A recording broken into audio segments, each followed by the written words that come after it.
Hello, my name is Dirty PMS, and this is my discussion on Shadow Generations, Life is Strange, and Silent Hill 2. Please forgive the audio quality. I don't have my microphone anymore. That will come up later. But first, I would like to start with why I'm doing this discussion.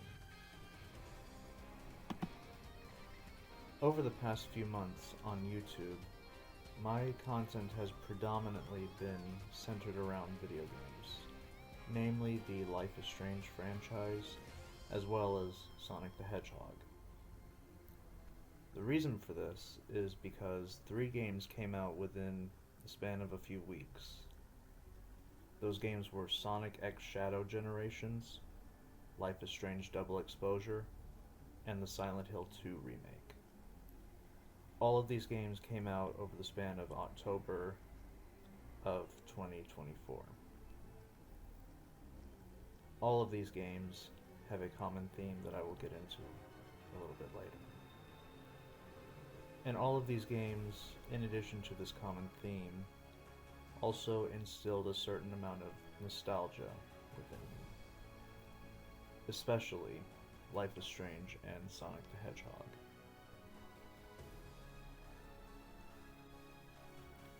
First, I will begin with the game that I finished first, which was Shadow Generations. Now, the full title is actually Sonic X Shadow Generations, but honestly, the Sonic Generations portion of the game is irrelevant to this. One, because that is an older game that was just repackaged, and 2, it didn't have any emotional impact on me. Shadow Generations did.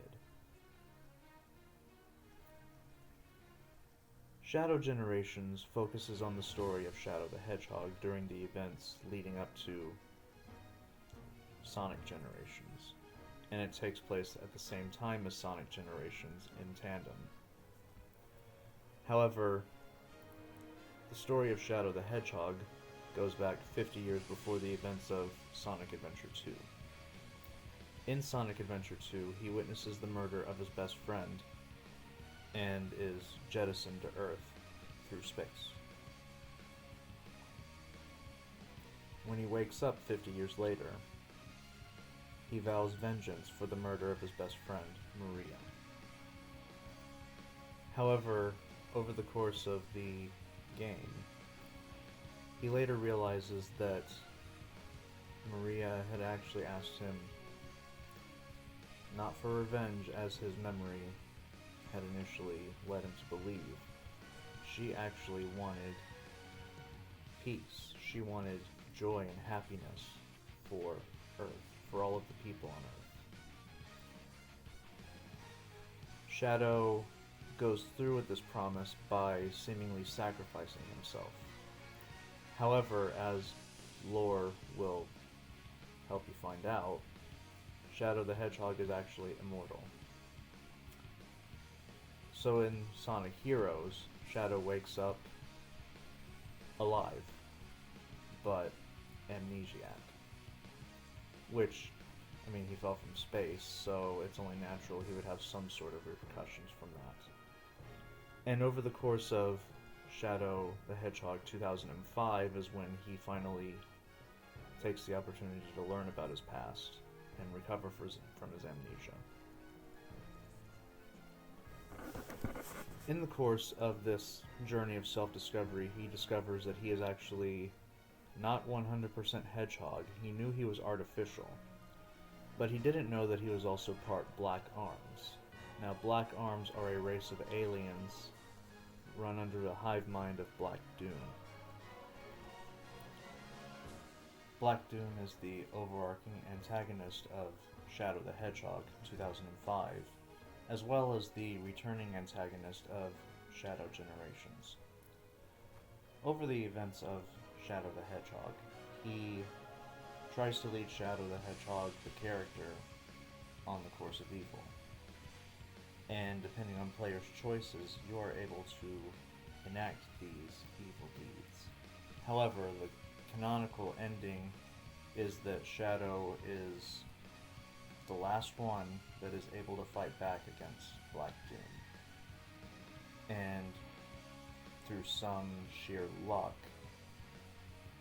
a message from Gerald Robotnik, Dr. Eggman's grandfather and Shadow the Hedgehog's creator, sends a message that snaps Shadow out of this trance he seemed to be in. It gives him the strength to power through this mind control, this nerve gas that had paralyzed everybody else, Sonic, Tails, Eggman, and it seemingly affects Shadow until Shadow found the strength to power through it, but it also had to do with the fact that he had Black Arm's DNA within him. He's part alien after all. And then Shadow is able to regain the Chaos Emeralds and do one last showdown against Black Doom, taking on a new form, Devil Doom. And seemingly he had eliminated Black Doom and the rest of the Black Arms race by way of using the Eclipse Cannon to destroy the asteroid on which the Black Arms came from. However, Shadow Generations and its Dark Beginnings prequel animation reveals that not all of the Black Arms are gone, and it appears that Black Doom is still out there. So Shadow gains access to Space Colony Ark, which I didn't mention it before, but that is his birth home. That is where Shadow was created. That is where he lived with Maria Robotnik and Gerald Robotnik for all of those years. However, the Time Eater, which is an antagonist from Sonic Generations, comes out of hiding and messes with the continuum of time and space, and this time travel thing is going to come up again when I discuss Life is Strange. Back to Sonic and Shadow. While Sonic is reliving his greatest hits in Sonic Generations, Shadow is being forced to put up with his traumas one more time at the hands of the resurrected Black Doom. Black Doom is actually trying to encourage Shadow to evolve, to embrace his Black Arm's DNA through these new powers that Shadow gains, such as the ability to fly, the ability to essentially surf over the water, to shoot multiple Chaos Spears at once, and the ability to turn into a squid and traverse through corrupted sludge. The thing is, this dealing with the Time Eater and Black Doom brings about an unintended consequence, a side effect that Black Doom would not have wanted. This allowed Shadow to be able to see Maria Robotnik and Gerald Robotnik again. Two people he loved very much, the people that he grew up with, and who made him who he was. In Gerald Robotnik's case, literally, and figuratively in Maria Robotnik's case. Gerald Robotnik created Shadow the Hedgehog with the use of Black Doom's DNA through a sort of, as Robotnik would put it, a Faustian deal to create the ultimate life form.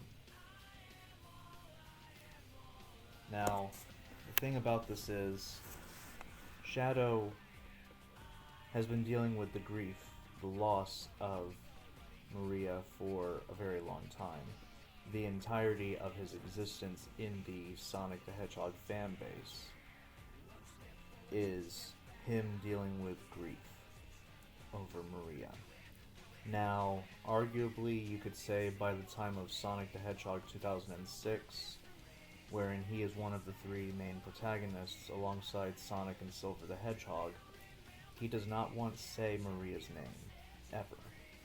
However, it's clear that he's still being essentially guided by Maria to continue to do the right thing, even though the antagonist of that game, Mephiles the Dark, is still trying to push Shadow towards an evil path, just like Black Doom did. However, that didn't work.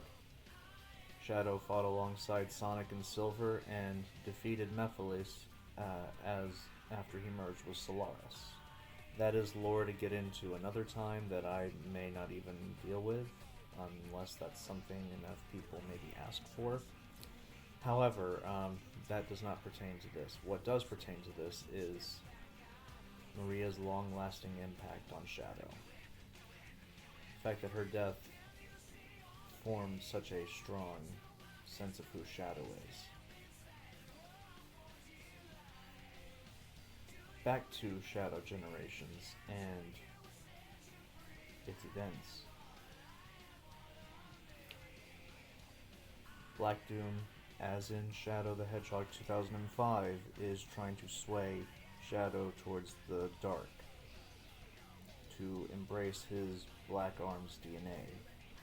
In a sense, forcing Shadow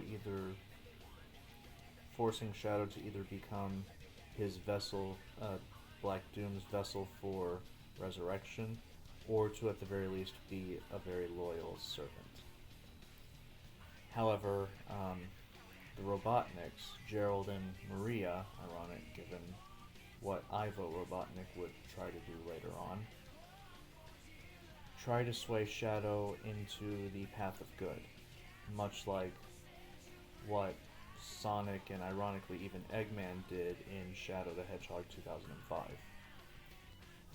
And at the end of the game, Shadow defeats Black Doom for the second and hopefully final time, and time is being restored. This means that Maria's illness is coming back. And Maria and Gerald are both fading back into their original timeline. And Shadow is forced to have to say goodbye again. And this is the second time we actually see him tear up in the entire canon. The first time being the climax of Sonic Adventure 2, wherein Amy helps Shadow remember what his promise to Maria actually was. Now, what does this have to do with me? You might be asking. My excitement for Sonic X Shadow Generations, but really Shadow Generations, came the summer of 2024 when I saw the announcements, and I had actually faced a tragedy in my life. If anybody remembers a few months before, during May of 2024, I posted a short video. My YouTube channel is primarily known for music videos, normally pertaining to prehistoric animals, but occasionally video game characters. However, this video tribute was different. It was dedicated to my mother, who had passed away shortly before. And that ties into the theme that all three games, franchises if you will, all three games and franchises deal with. Loss. Nostalgia and loss. Shadow's defining trait is not his brooding personality, it's not his edgy attitude. And it's definitely not the fact that he uses firearms, because he only used the guns in one game he appears It's the fact that he is so defined by losing a loved one.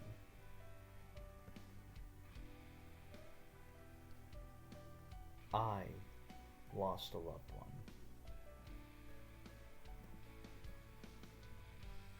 And this will tie into my Silent Hill 2 discussion as well as my Life is Strange franchise discussion. In Shadow Generations, through way of time travel, Shadow is able to reunite with Maria and Gerald Robotnik, people he had lost a long time ago. And even though he's not allowed to do anything to alter the timeline, he is able to see them one last time and to say goodbye.